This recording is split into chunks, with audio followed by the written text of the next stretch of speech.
GOP policy agenda. Let's welcome our guest host for the hour, Senator David Perdue, Republican of Georgia, who serves on the Armed Services, Banking, Agriculture, and Budget Committees, and a 7 handicap. Is that too low? No, don't go there. Don't go there, Joe. Yeah, you're like the CEOs that have to have a 25 handicap, or else shareholders shareholders get mad. Okay, we won't get there, but you're pretty good. I've seen that swing. Anyway. You're in the group, are you not, that is discussing some of the ways to do Obamacare in the Senate, or do you just hear about what's happening with Well, I wasn't one of the 13 that was named, but you know we have a lot of people who sit in on it. I've sat in on all of them over the last few months, and I have to tell you, we're making progress. I'm more hopeful now than I've been in a long time. Actually, we're actually going to get a bill. We're going to get a vote. Is it a secret? Can you tell us what's going on, or would you have to kill us first? No, but I think there's still some differences, and that's what you don't want to debate. An open. But I think what you're going to see us focus on is access. Right now, we've got over 1,100 counties in the country who are down to one health carrier. In my state, we have 96 of 159 counties that are down to one carrier. This is a crisis right before us. The second thing is we're going to focus on Medicaid. We've got to make sure that Medicaid is sustainable over the long term. We've got to get after premium costs, and that's easy to do, and we have ways to do that right now. And last, we've got to make sure that we get at the pre-existing condition. We make sure that nobody who has pre-existing conditions will not be able to have access to health care. Are you writing off Rand Paul? Well, I'm not writing off anybody. I think, honestly, we've got 52 people that are genuinely trying to get to yes, but some have a longer way to go than others. But this is a big entitlement increase, the Senate version, or at least that's what you're going to hear from conservatives. Joe, this is my biggest concern.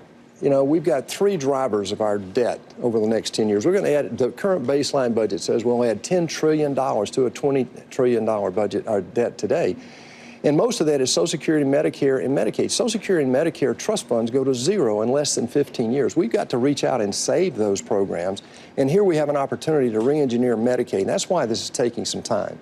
Is that a tough message to deliver to voters today, though? Because people are pretty fed up of austerity.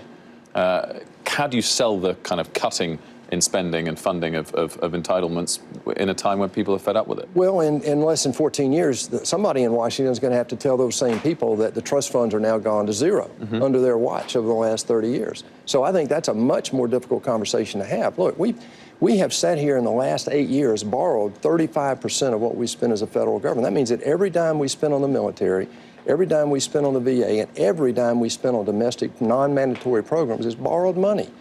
But so outside of the healthcare bill, is President Trump fiscally conservative enough? Are you concerned about the extent of some of his tax cuts or the extent of some of his infrastructure spending? Well, anytime you go into a turnaround, it's messy, and you have to invest in order to grow long term. He said job one is growing the economy. I support that. He's focused on regulatory reform, and he's focused on tax reform. But we're actually in the middle of one of the larger regulatory reforms in my lifetime, honestly. And we're trying earnestly to get to tax as soon as we can so that we can stimulate this economy and get it going again. Senator, let's go back to health care. You said something very interesting just about your state and others that are looking at Obamacare where there's only one provider in lots and lots of counties. Anthem pulled out of Ohio. That was big news. They said at the time that part of it was because they couldn't make any money because there were so many more people who were coming in who were sick than were healthy. The other part of it is just the uncertainty, not knowing what's going to happen with health care and finding that just impossibility as you try and figure out how you're going to set rates for 2018. Mitch McConnell has said that he wants to bring this bill to a vote before the July 4th recess. You think that happens? I do. I think we're moving there. I think we're much closer than we've been in the past. But this is a crisis that's unfolding before our very eyes. I mean, Obamacare was predicted 4 years ago to collapse, and here it is right now collapsing. It's not just that. Virginia, Tennessee, Iowa, and now we heard Ohio they're facing severe challenges with regard to coverage in the individual market. But here's the problem. The individual market, the way that Obamacare set it up, was never going to work. It was a mathematical problem. All the people who needed health care could go on and get health care, then drop off. And oh, by the way, if they got sick again, come back. It's not enough of a penalty to maintain it all year long. Exactly. And the second thing is the young kids did not sign up in the numbers. Look, 48 million people did not have insurance before the ACA. Today, 28 million still do not have insurance in America. Right. And of the 20 million that got it during this period of time, 16 got it because of the expansion of Medicaid. Only 4 million people got insurance because of Obamacare. And of those, many of those are like me that had their insurance canceled and had to re-sign up under the exchange. I think about how our forefathers designed everything. It's hard to do things, but everything you're trying to do seems like there's a catch-22 involved with it, which I guess is good because it's hard. You know, you got filibusters, and you got to do this through reconciliation. So to get it so that it passes muster for reconciliation, are you talking now about keeping Obamacare taxes or keeping them longer in the discussions that you're hearing about now? Can you tell us? I think what we're talking about is I hear that there's a phase out and phase in of the changes in Obamacare. I think that's certainly necessary. It took us 6 years to get here. It took them 2 years to put it together in the first place. But, Joe, one of the problems that I have as a CEO looking at this thing, the solutions are right here before us. Problem is getting it through the political dysfunction in Washington. And so we're sitting here, we just confirmed a Supreme Court justice by changing the rules of the Senate.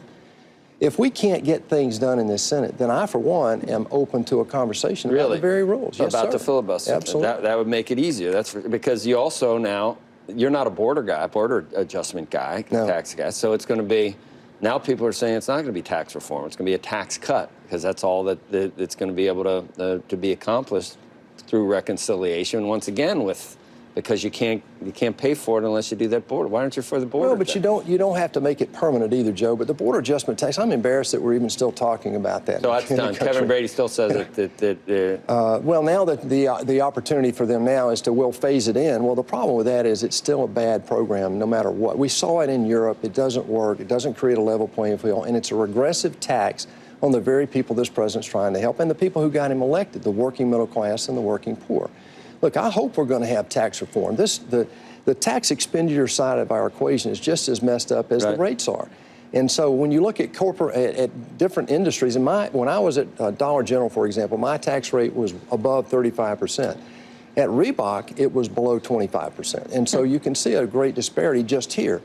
But other countries have already lowered their corporate tax rate. Most of them in the OECD have done that. And some of them even had the VAT, like London. The UK reduced their corporate tax from 30 to 20. Right now, they're in the mode of changing it to 18 as well. So this is something that we've got to get at this year. Target's, in fact, 17, I think, by 2022 for the UK. Thank you. In terms of how quickly we can get onto that, even though there are question marks about it, if we did get the July vote in healthcare, how quickly can tax come to the floor? Well, you still have to have a budget for 18. I sound like a political wonk here, but this is what they tell me. You have to have an FY18 budget, then reconciliation is a part of that. If that goes well, then you can get into the conversation about tax reform, just like we did in FY17 the first half of this year. But guys, let me warn you. I mean, we only have about, let's see, I think it's 37 days left, work days left, before the end of this fiscal year, before the federal government is not funded. And we've only funded the federal government 4 times in the last 42 years, according to the 74 Budget Act. So we're headed for a continuing resolution unless we do something extraordinary. That means that you won't even get to tax until the third or fourth quarter. So when you look at where the country was when Obamacare was passed, I don't know how long ago it was, but we didn't know how the public was going to, whether it would become used to Obamacare or not. There has been a shift in the 5 or 6, whatever, how long has it been? 4, 5, 6 years that it's been in. So there are some people now that are more, I think that the numbers have risen probably to 50% or so. For public opinion polls. Public opinions where they're, you can't take away, that's what they knew when they did it, the Democrats, you can't take away an entitlement once you give it. But there's still a contingent in the Republican Party that seems to think that you can do like almost a clean repeal and that there's not going to be consequences for that. And they're back in the House, so no matter what bill you're going the Senate back to the House. Can you send something back to the House with a big, we're back to talking about whether you're going to expand entitlements when you've got guys over there. Yeah. Will they vote for something, a kinder, gentler Senate version of the bill? In 2008, we had major problems with health care in the United States. You could lose your insurance. If you were with an employer and had group insurance and you had an illness, they could kick you off your insurance. If you're an individual, God help you, because you really were vulnerable then. And under Republican leadership between 2000 and 2008, there was no fix for that. And so we had to get at it. The second thing is, if you look at the access that individuals had, we had plenty of choices then. We have minimal choices now in terms of programs. And that's what happened to the premiums, one of the big drivers of premiums. I'm hopeful that whatever we do in the Senate is going to address some of the imbalances that we saw in the House. When it goes back to the House, I think we'll get that passed.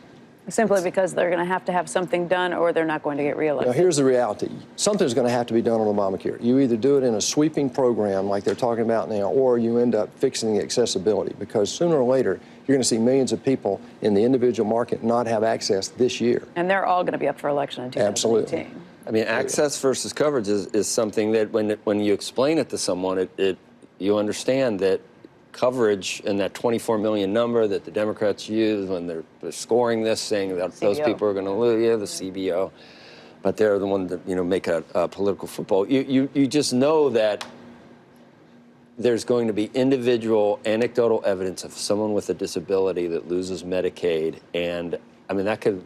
There's going to be these things. It's not going to be an easy lift whatsoever to take anything away at this point.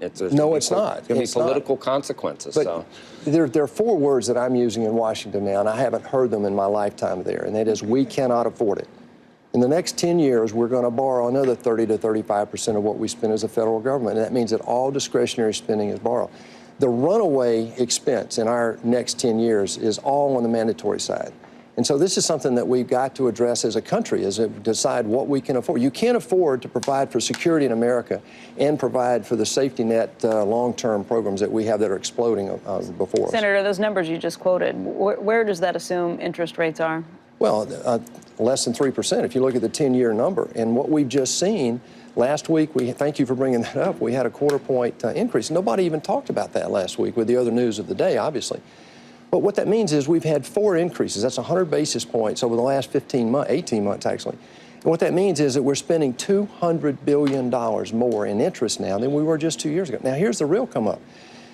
Our bond portfolio, 60% of the maturities of our bonds in the United States, $20 trillion worth, are 3 years or less. That's outrageous. We've had 8 years of almost 0 interest rates and nobody went long.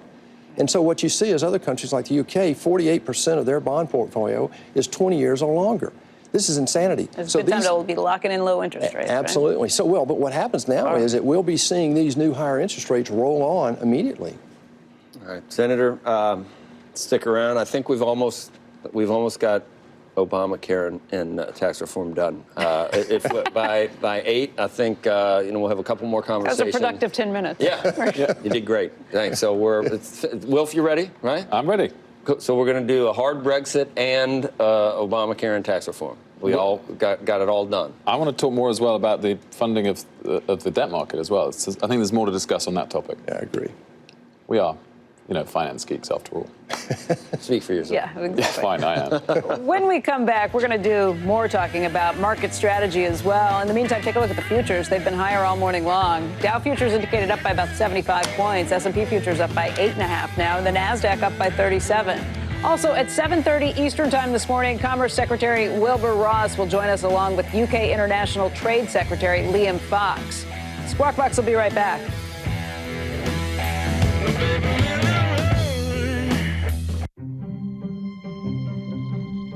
When it comes to investing, looking from a fresh perspective can make all the difference. It can provide what we call an unlock, a realization that often reveals a better path forward. At Wells Fargo, it's our expertise in finding this kind of insight that has led us to become one of the largest investment and wealth management firms in the country. Discover how we can help find your unlock. Information is in hyperdrive. Now, separate the news from the noise. There's a trade behind every story for your portfolio. Trading Nation, weekdays in Power Lunch and online at tradingnation.cnbc.com. Brought to you by Charles Schwab.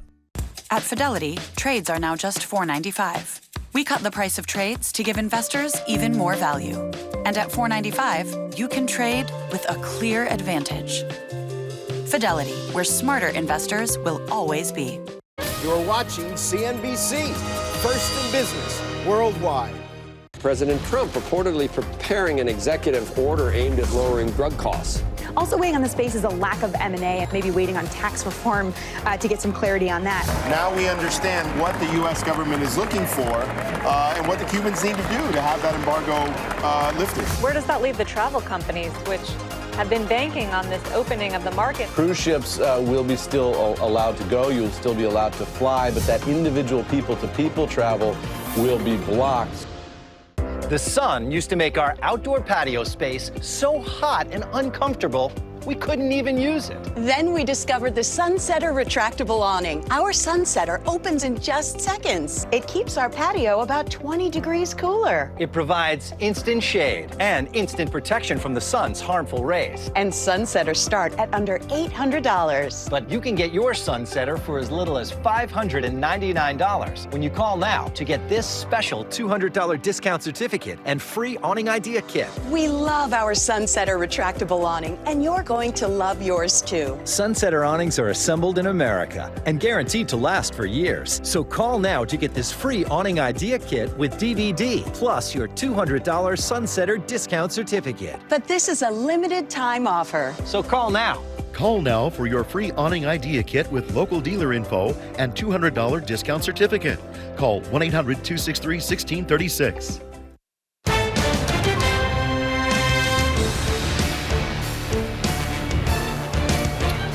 Welcome back to Squawk Box. Let's talk markets. Joining us now is David Lefkowitz, Senior Equity Strategist for UBS Wealth Management Research. David, good morning to you. Thanks very much for joining us.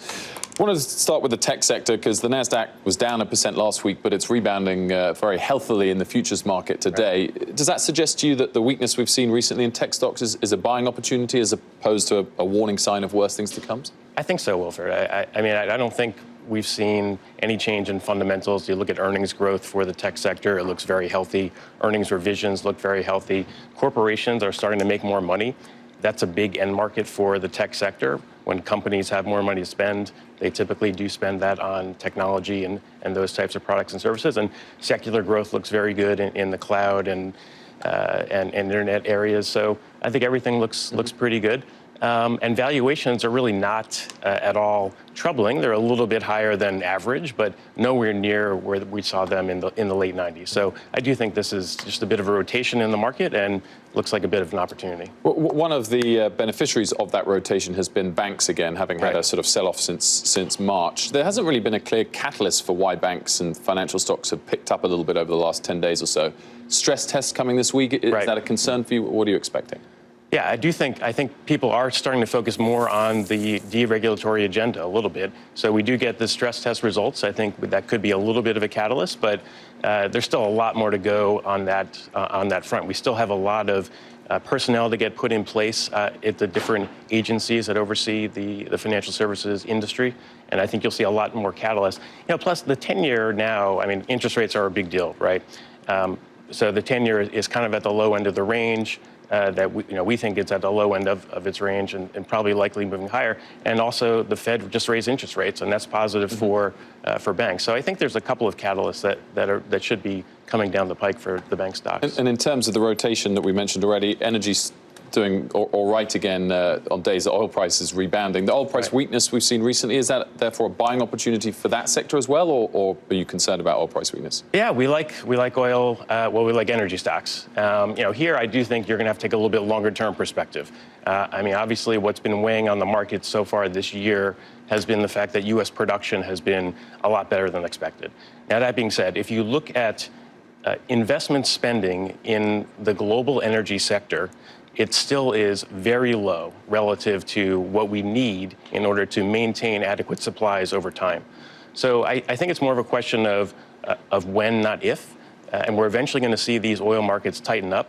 There's a lot of focus on the U.S. and U.S. production, but if you look at outside the United States, we're really not seeing any type of investment spending. So eventually we're going to see those production declines.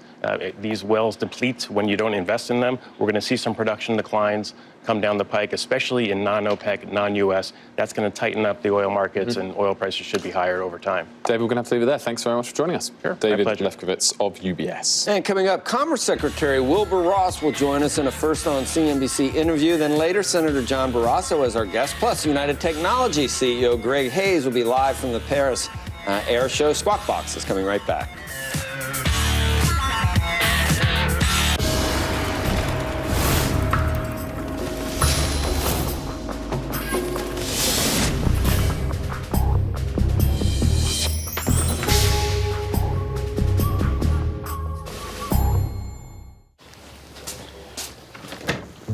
It's all yours. Wow, record time.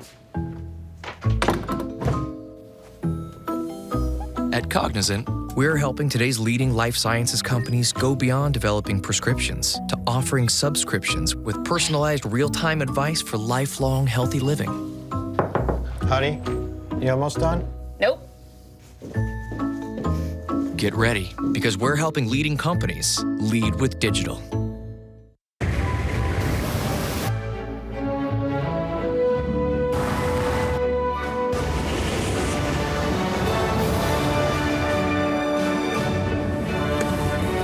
Let's go. Buddy, leave the car. Leave it. Have we got everyone?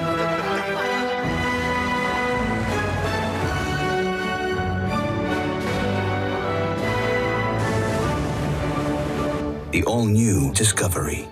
Land Rover, above and beyond. If you have atrial fibrillation or experience heart rhythm issues, then you should get KardioMobile by AliveCor, the only FDA-cleared, medical-grade, personal EKG device that instantly detects possible atrial fibrillation and lets you send the results directly to your doctor. KardioMobile detects atrial fibrillation, which is one of the major causes of stroke. Now they're able to see their electrocardiogram. Mind you, not their pulse, but the actual electrical activity of the heart. The Kardia device makes it easier for you to get data to your doctor. It's amazing. I can do this in 30 seconds where it would take 3 hours to go to the doctor and back. I want to be able to take a reading when I'm having the symptoms. KardioMobile allows me to do that. I don't think I could live without my Kardia device now. KardioMobile brings peace of mind to those with atrial fibrillation for only $99. To order, call toll-free 1-844-202-7250.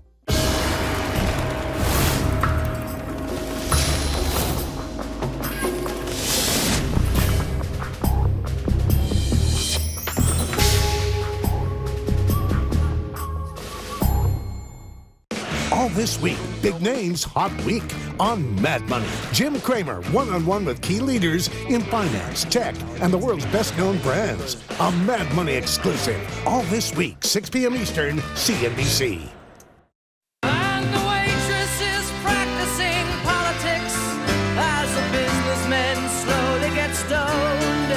Yes, they're sharing a drink they call loneliness, but it's better than drinking alone. Welcome back. Brooks Koepka winning the U.S. Open. It really was a near flawless final round. Koepka finished 16 under par. It's best ever, securing his first major championship. The 27-year-old took home $2.2 million. That's the largest single-day earnings in golf. And you've heard him say, he said, "I'm not a golf nut." Like, he played baseball most of his life. He's a true athlete. I think he was at the gym before he went out and won that. But I mean, he just bombs it. But then the putts he hit on the back nine were unbelievable. He lapped everybody else, really. I thought when Hideki put up that 12 under, I thought that was going to be something to worry about because he was in the clubhouse, but it wasn't even close. Koepka looks like a defensive safety to me. Doesn't he? But how about that swing? Just bombs it. But how about his touch around the greens, too? I don't have any of that. Anyway, we'll be right back. I was sitting in my house, the day was winding down.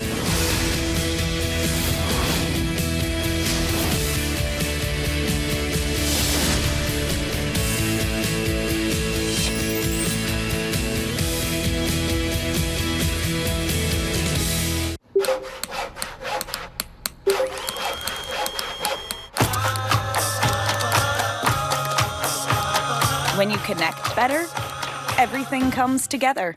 Try it free at GoToMeeting.com. At Crowne Plaza, we know business travel isn't just business. There's this. A bit of this. Why not? Your hotel should make it easy to do all the things you do, which is what we do. Crowne Plaza. We're all business. Mostly. When we sold our home, we only wanted our real estate agent to do two things: sell our home fast and for the most money. Thankfully, we found HomeLight. HomeLight rates all the agents in your neighborhood using actual performance data like transaction history and reviews. That's data on millions of agents you can't find anywhere else. It took just a few minutes and it didn't cost us anything. We sold in just 2 days and for more than we ever thought we would. Join the thousands of people who have found a great real estate agent by going to HomeLight.com.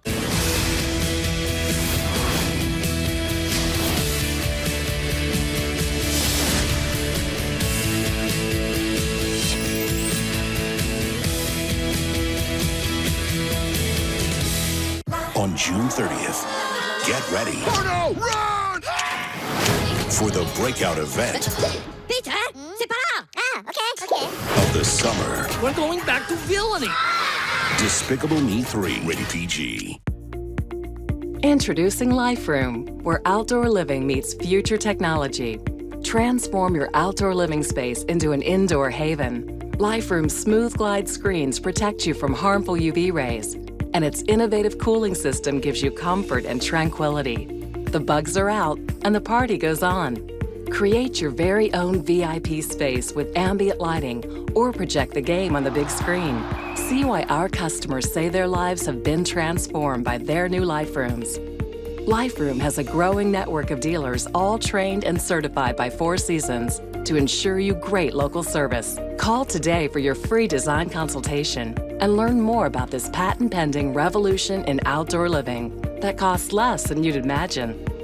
Call now and enjoy your Life Room year-round with a free radiant heater. Act now. Life awaits. Life Room. Outdoor living perfected.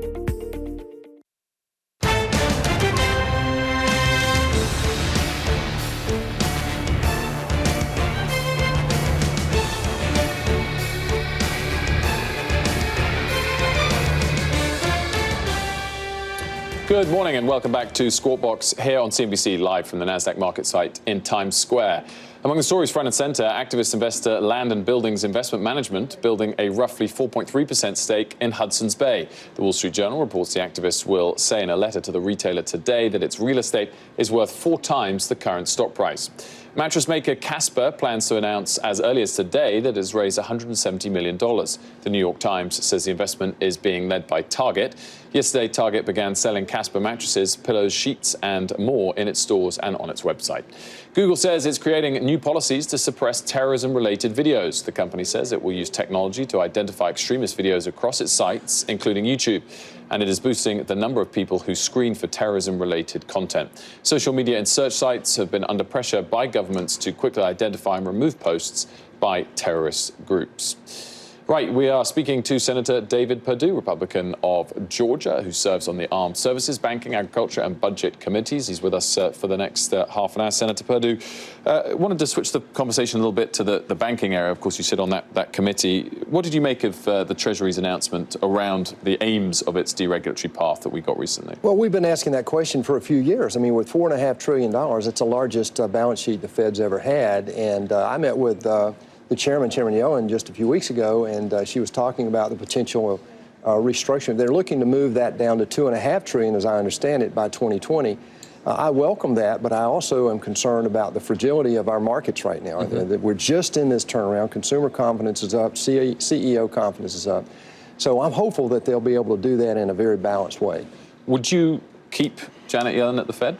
Oh, that's above my pay grade, but doesn't she have? She has a couple more years in there, doesn't she? So. Till February, but it's something on the. Do you think that's a? I mean, well, look, more broadly for the regulatory environment, there's so many posts that still need to be filled before we get to see action. Would you like to see that move quicker? Well, this is the biggest challenge we have right now in the federal government is getting these second and third tier people in their jobs, getting them confirmed and getting them in their jobs. Look, we have a situation right now in the world where we have $200 trillion of debt. Only $60 trillion of that is sovereign debt, and we have a third of that. And so what the Fed's got to be very careful with is balancing the unemployment number, which is they're focused on, and also the growth right now in the economy, which is job one for this president. So you can anticipate a potential conflict there in the near future between the administration pushing for growth and the Fed trying to get their balance sheet in order. And have you gotten the latest polls on this race that's going to happen tomorrow on the congressional race? Do you know where what's your prediction on well, look, is Ossoff going to pull that out? Or? You know, it's very close. I don't think anybody really knows at this point. I don't trust polls in a district race like this. Certainly, I don't trust polls in most of these last-minute numbers that you see coming out. I think it's going to be very close. I think it depends on a Republican turnout at this point.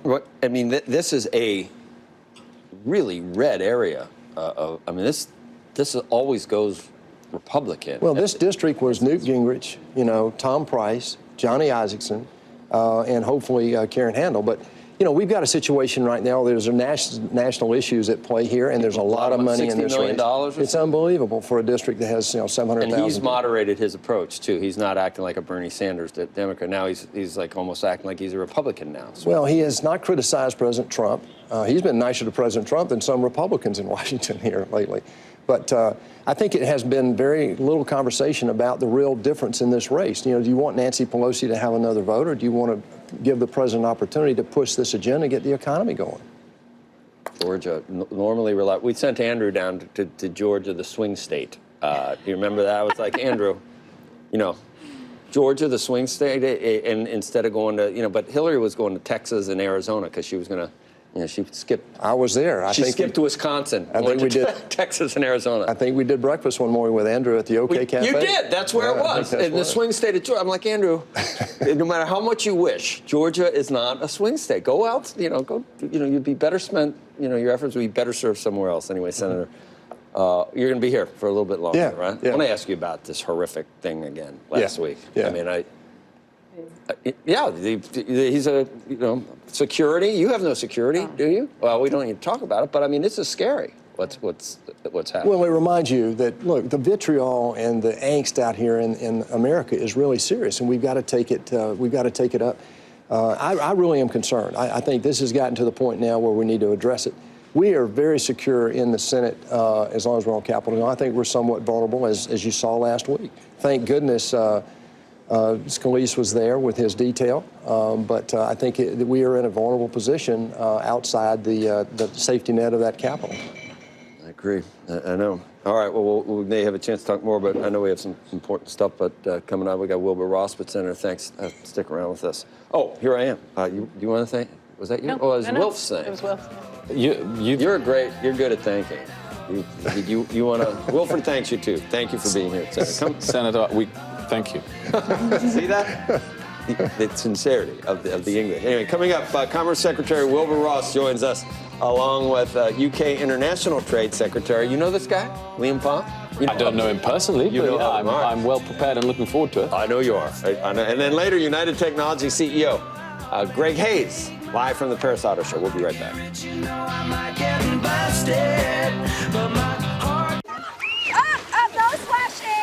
Wait, so you got rid of Verizon just like that? I switched to T-Mobile, kept my phone, everything on it. Oh, I even paid it off. Wow. Yeah. It's nice that every bad decision doesn't have to be permanent.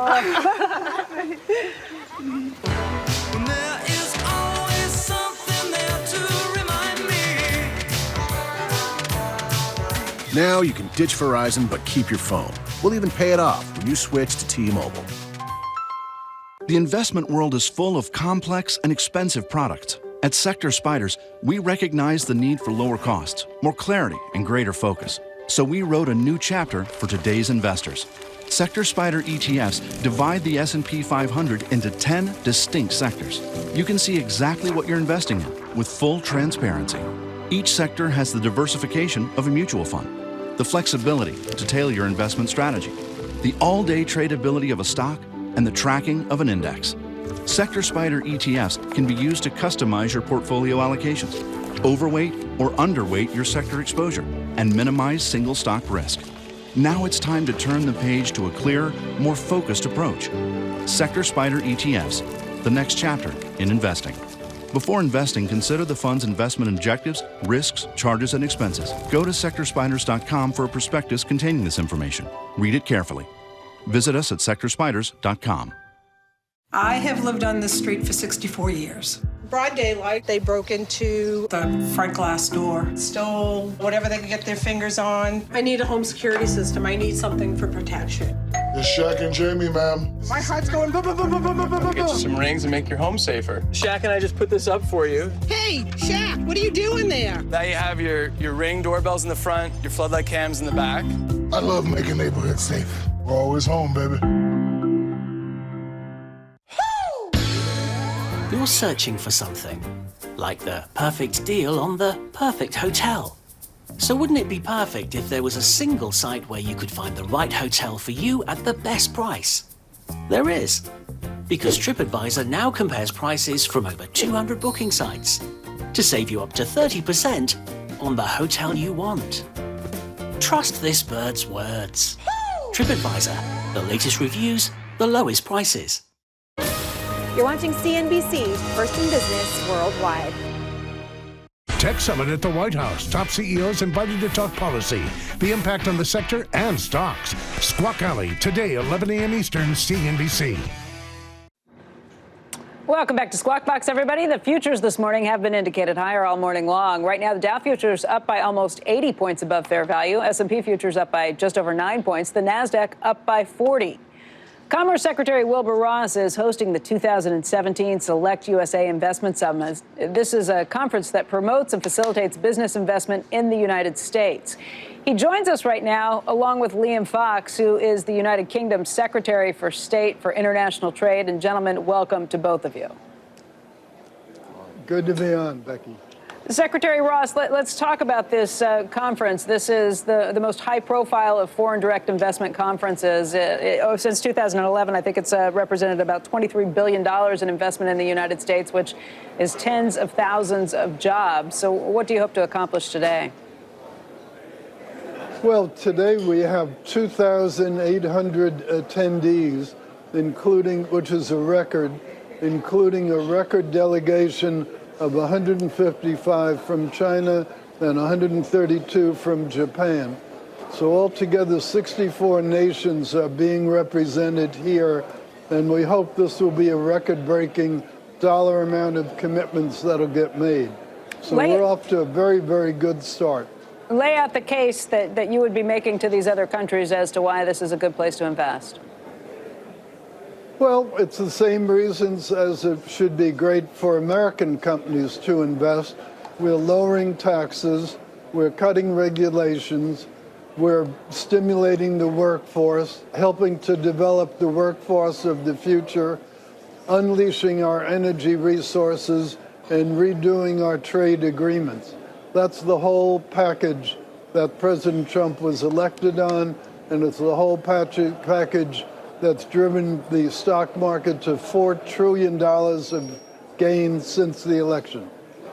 Secretary Ross, I wanted to ask a little bit about your priorities with trade deals in terms of who is top and bottom of the list. President Obama famously said during the Brexit campaign the UK would be bottom of the list.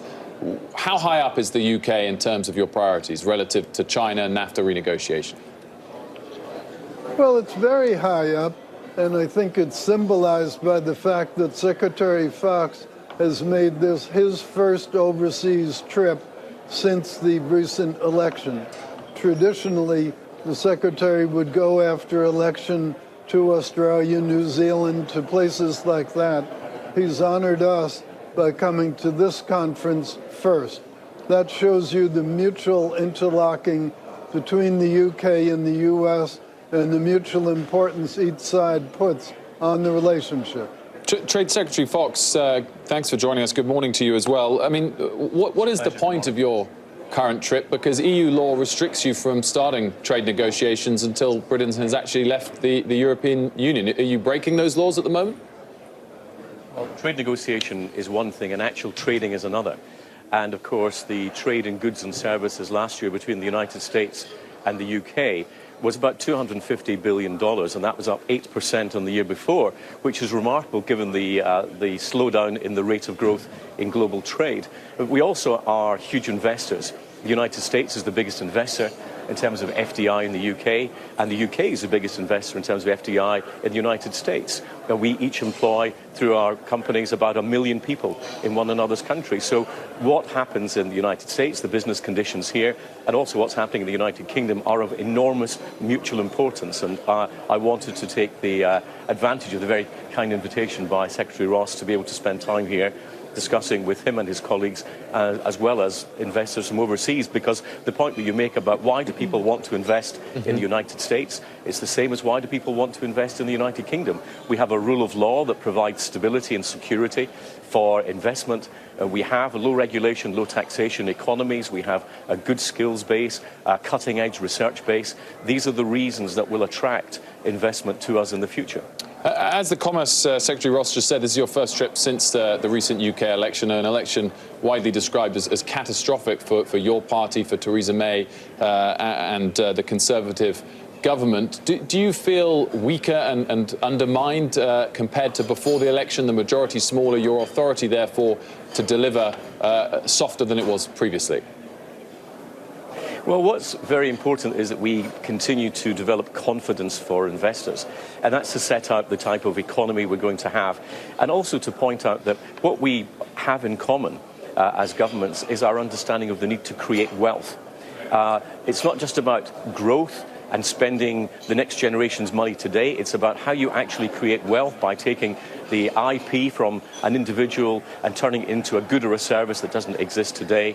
And it's that culture, I think, which is hugely important. And that's what will provide our long-term prosperity. And that's really the basis of this conference today. Secretary Fox, Secretary Ross pointed out that one of the things that they're kind of laying out, the reason for investing in the United States, a big part of that is going to be lower taxes. Now, that is certainly high on the president's agenda, but it's something that has to work its way through the political process to get to that point. How much do you hear from UK companies in terms of where that ranks in importance on their list of what they would like to see before they make additional investments or new investments? Well, what companies look for is stability. But if companies are able to invest in an environment where they can make money and the money can be moved and the money can be kept, they provide the key conditions for that. Of course, in the United Kingdom, we're taking the same path. We're reducing our corporation tax down to 17% by 2020. And so I think there's a common understanding here that if we want to get investment, we've got to create the conditions for investment, and regulation and taxation will be a very important part of that. So, Secretary Ross, how pleased are you to see Secretary Fox returned to his position as International Trade Secretary and sitting next to you there? Will negotiations with him be easier than it would have been under a Labour socialist government under Jeremy Corbyn? Well, I can't speak for Mr. Corbyn, neither can Secretary Fox, so I can't even imagine what those negotiations would be like. I think these negotiations will get off to a good start, and more importantly, we'll have a happy finish. Secretary Ross, a question from Senator Perdue. Secretary Ross, first of all, I'm delighted to see you two together at that great event. 2,800 people attending is terribly encouraging. I just have a quick question. How important is it to this burgeoning turnaround here where CEO confidence is at a 15-year high? What happens to that if Congress can indeed come to grips with this tax reform that we're addressing today? Well, I think in many ways the single most important thing that President Donald Trump is achieving is the regulatory unwind. The amount of red tape that's been cut out is celebrated by every single CEO that comes to visit with me, because that's what's been strangling this country. As you probably remember, in the last 2 years of the Obama administration, something like 7,000 new rules and regulations were put in. Now, do you really think the U.S. was such a wild and woolly place a couple of years ago that we needed 7,000 more rules and regulations? I don't think so. And I think it simply symbolizes the difference in attitude. Our attitude is government should be a facilitator, not an inhibitor. Secretary Ross, Secretary Fox, given that the U.S. is likely to deregulate financial services in the years ahead, will London have to react in kind, and will we see a sort of global race to the bottom for deregulation if London is going to continue to be a significant financial centre, particularly in light of the threats that Brexit might bring to London? It's not the number of regulations that necessarily matter, but whether they're the right regulations, whether they're good regulations, whether they add to stability in the market and confidence of investors and the ease of doing business. So I think that we need to look at the regulations we have and see what is necessary for an effective functioning market and what is superfluous and what are those regulations that have been put in place that were never needed at all. And Secretary Fox, just another question in terms of the fallout of the election. How confident are you that Prime Minister Theresa May will still be leading your party in the government by the end of this Parliament? I'm very confident in the Prime Minister, and I think that she has the confidence of the parliamentary party. We met last week as a parliamentary group. And she was cheered for the speech that she gave, and I think she continues to have the full confidence of the parliamentary party. And I think that there is no one else that I can see who would provide anything like that level of leadership at the present time. Secretary Ross, just very quickly, if there is an industry that you are most looking to attract to the United States, what would that be? Well, the industries of the future, the high-tech people, the internet people, the artificial intelligence people, those are where a lot of the future will be. But we're certainly not going to neglect the historic industries. As you know, we have Section 232 investigations coming to an end on both steel and aluminum. So we're not giving up the ground on any of our historic industries, but we must look forward to the growth engines of the future. Secretary Ross, Secretary Fox, want to thank you both for your time this morning. We appreciate it. Well, thank you for having us on, Becky. Still to come here on Squawk Box, the last word from Senator David Perdue. And in the next hour, Senator John Barroso joins us also. Check out futures as we head to break, pointing higher. The NASDAQ bouncing back from a soft week. Last week is up by 41 points, the Dow by 78. We're back in a couple of minutes.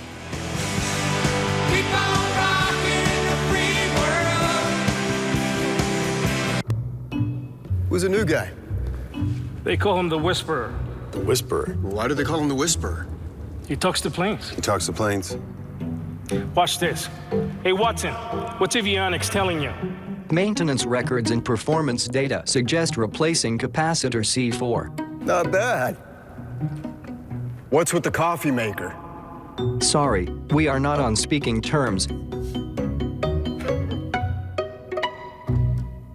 For over 140 years, more people have chosen ADT to stop break-ins than anyone else. Because when you focus on one thing for 140 years, you do it right.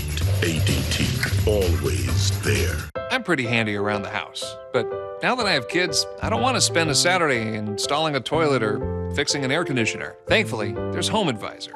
A Home Advisor helps me find the best home pros in my area to handle any kind of project. They have verified reviews of the pros, and they do background checks, so you know you can trust them with your home.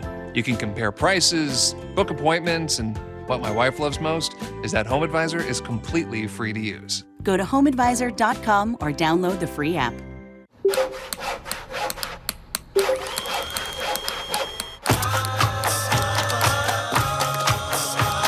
When you connect better, everything comes together. Try it free at gotomeeting.com.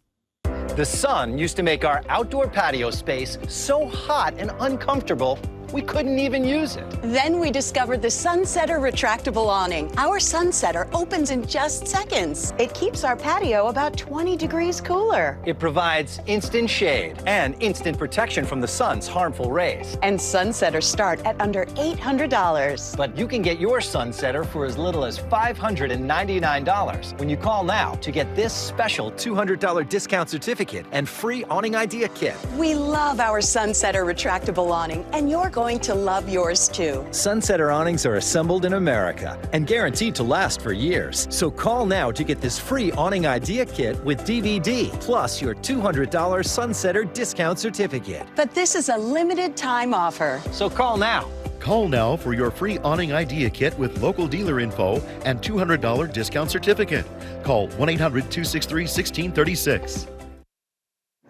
Our guest host this hour has been Senator David Perdue. Back to this yelling quickly about that $2.5 trillion balance sheet, Senator. And I think when you say it's below my above your pay grade, I think it's below you. That's an expression too. This is below your pay grade, really. I mean, Dollar General and Reebok, and right? I mean, if you're going to be honest. Well, the secretary is very interesting, and she believes we have full employment now. I might take issue with that, with all the part-time work that's out there. But clearly, she's got to address this balance sheet. Japan, China, and the EU all have similarly large balance sheets, all around $4.5 to $5 trillion.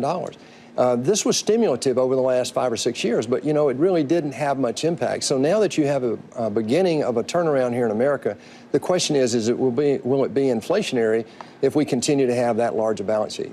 So she didn't specifically say 2.5 Oh, no, not in my conversation, no. But these are things that have been reported here in the last few days that that's sort of they're talking. But if you do the math at $50 billion a month over 2.5 years, you get there.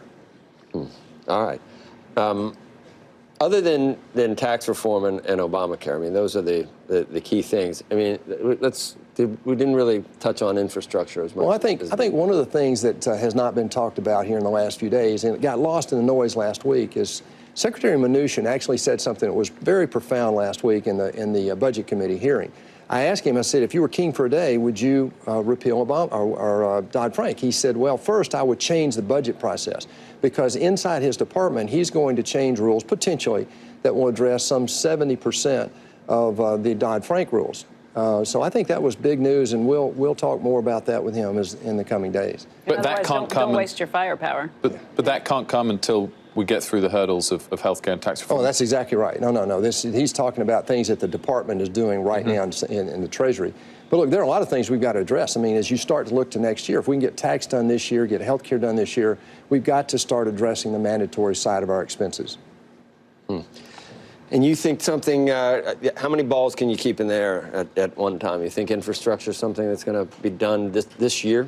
Well, I don't know if we do things legislatively. I know it's very important to the president. It's very important to this turnaround. We just got to find a way to pay for it. The Treasury Secretary Mnuchin has said that he would like to see the debt ceiling raised before everyone goes away for summer recess. Is that what you would like to see happen? Oh, I totally agree. You know, like I said, we have some 36, 37 days left to the end of this fiscal year. Yeah. We have a debt ceiling to deal with. I'd love to see us get that done. And by the way, there are a number of us that are saying we just don't see the number of days left in the year as being adequate. So we have a 5-week work period that we go back to the states and travel and work.